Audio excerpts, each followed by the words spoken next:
Soy Nain, un adolescente guayú de 14 años. Vivo en La Guajira. Me cuenta mi abuela que cuando nací todos sabían de que el sexo era un hombre. ¿Cómo lo sabían? Sencillo. Tenía pene y testículos, es decir, un toro con erra y ashun, como se dice en Guayunaiki, mi lengua. Cuando nací estaban felices en la comunidad porque hacía tiempo no nacía un hombre. Antes de mí había nacido mi hermana mayor, pero en su nacimiento hubo una gran confusión. Cuando le preguntaron a la partera qué había nacido, ella contestó toro.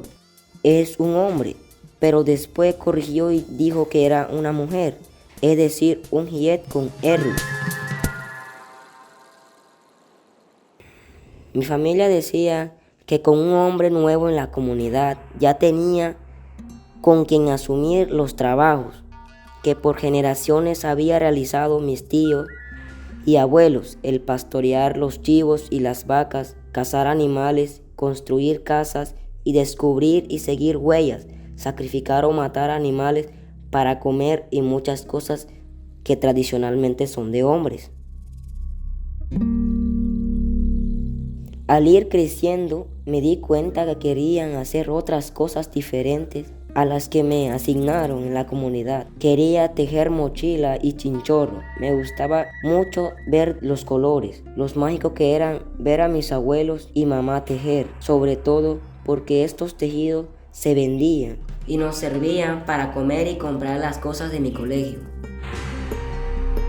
Yo me identificaba con ese espíritu de tejer de la mujer. De mi familia disfrutaba de su plática cuando tejían y de la historia y anécdotas relacionadas con la venta. El problema era a mis tíos.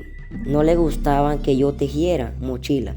Decían que eso era cosa de mujeres. Mis amigos y primos se burlaban de mí cuando les contaba que me identificaba con el tejido.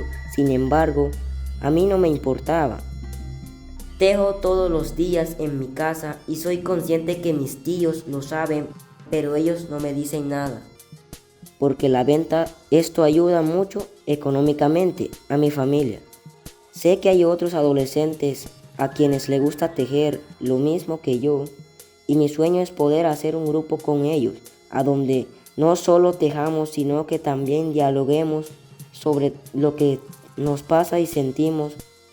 Porque sé que no todos los hombres y mujeres tenemos que ser iguales y que lo importante es el sentir del alma.